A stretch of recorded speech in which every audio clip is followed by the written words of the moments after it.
Welcome back to the channel, everyone.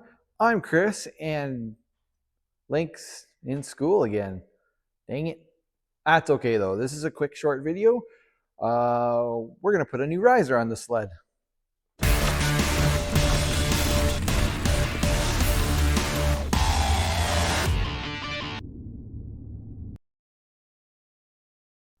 All right, so back to work on our 2026 Ski-Doo Summit X.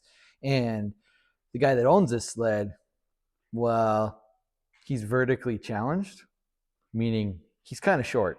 I'm just under 6'2", and I think he might be somewhere around here. Anyway, he likes having a little bit shorter riser. It seems to really fit his riding style and his posture and his stance on the snowmobile. So he swapped out his last machine with a shorter riser, and I'm going to do the same thing.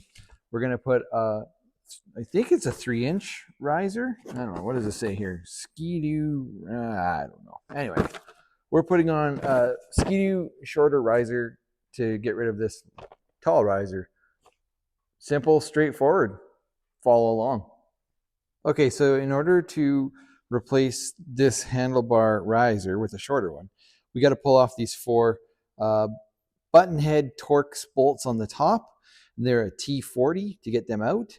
And then there's also some more on the bottom. These ones here, though, thank goodness they have a hex head, because how would you ever get a Torx bit underneath there? I mean, they have a Torx, but anyway. So then we also need to cut off this one zip tie right here, and then we can just pop that off. Now, it's important to remember or pay attention to the orientation of where your handlebar is kind of angled, because these little indicators and these marks on here, that's so that if you twist the bars or whatever, like your bar angles will change.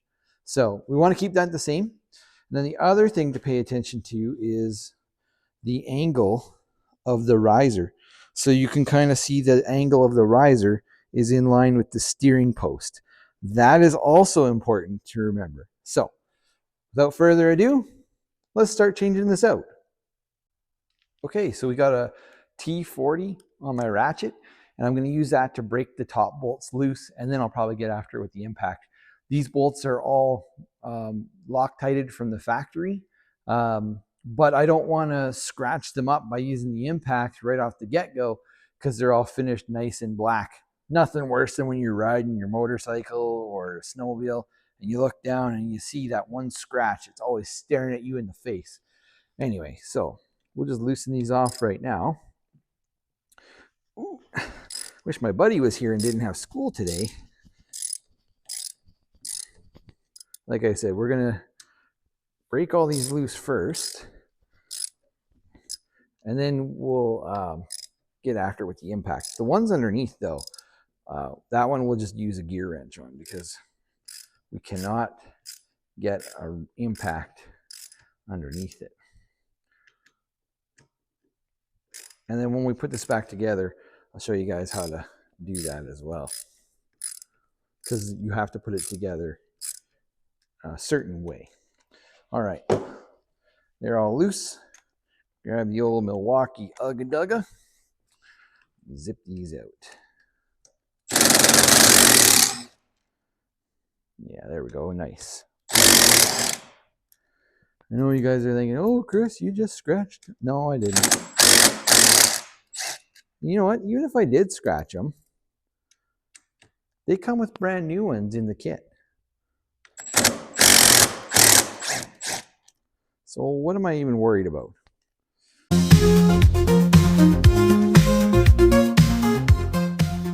So I've got a 10 millimeter gear wrench for the bottom, and we'll just zip these off real quick too. You can hold the ski with your foot or your leg so that doesn't turn. I guess helps if I go the proper direction. Lefty loosey, righty tighty, Chris. No, if Link was here, he would give me a rough time about that one. Now, when you go to back these out, if they're going to interfere down below with the dash panel or whatever, just take them out all at the same time so that the riser block will come up, and that way you're not pushing the wrench or the bolts down into the panel itself.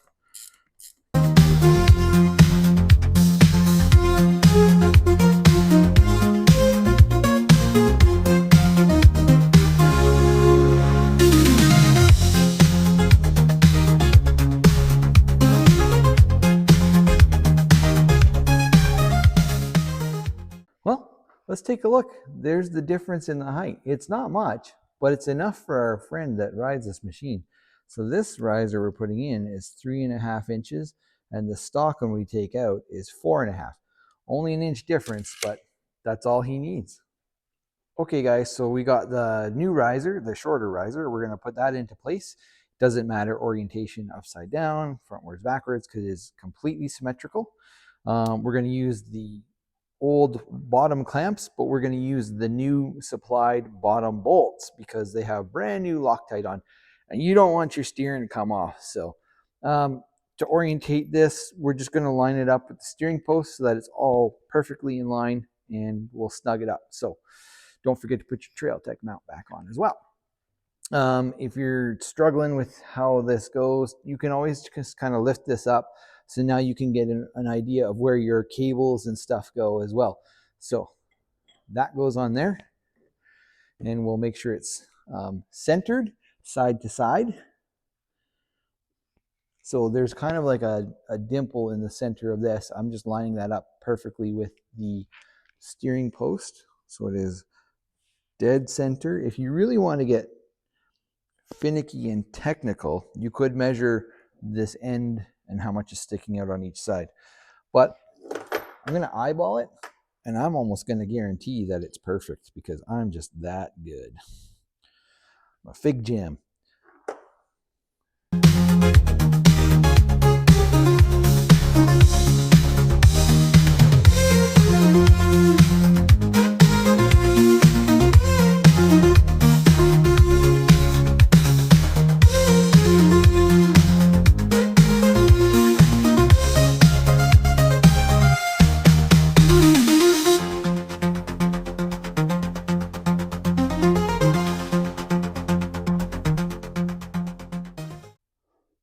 Okay, so we've got the top bolts started with the top clamp. Now, this is where you have to pay attention as well. You saw earlier, I had got the handlebar riser centered side to side and at the exact same angle as the steering post, which is exactly where we want it. Now, to get the bars lined up, I had to remember the orientation of how they were on the clamp. So you don't want to do the clamps up too tight just yet, because when you start to move them around and get them centered and lined up, you don't want to scratch the crap out of them. So we're going to line this up centered exactly how it was before, and with the indicator pointing at the same 0 mark, that's where they were. And then we'll snug this down, and we'll snug the other side after, because like just one side will be enough to hold it in place while we tighten everything up. Now, when you guys go to tighten this down, there's a gap. I don't know if you can see, there's a little gap right here, and of course right here because this one's loose. That gap on this side of the bar and on the back side of the bar is supposed to be the same. So the spacer, you can see the gaps in here are damn near identical. Identical. Anyway, so that's kind of what you want. We're going to snug all these up, make sure the gaps are the same, and then we're going to try and torque them. I don't know how we're going to torque these bottom ones. That'll be difficult. Torque is 18 to 21 foot-pounds. Okay, let's finish this off.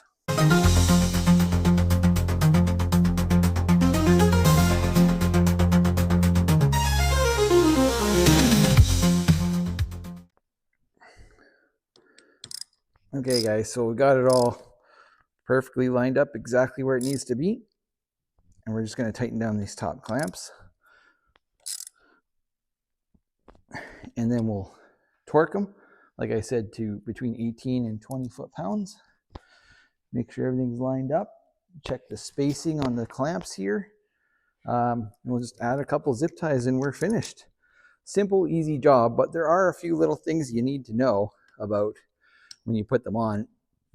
And it's like making sure that the clamps are all the same distance and stuff like that, like the gap on them. Okay. We'll torque this up and then we'll add the zip ties. I don't know what Dew did, but they gave us 2 zip ties instead of just one long proper length zip tie. So whatever Dew, we're going to put this on because this is a Ski-Doo part. So we're just going to zip tie this so that our brake line and our cables and all of our electrical is all nice and out of the way because we don't want it to get caught up in everything while you're steering and turning. And then we'll cut the tails off of that. And that should be it. Turns nice. Job done. And guess what, guys? Link's home from school. He's back. So you can cut the tails off and then we're done. Yeah. All right. So what do we say, buddy? Thanks for watching. We'll see you in the next one.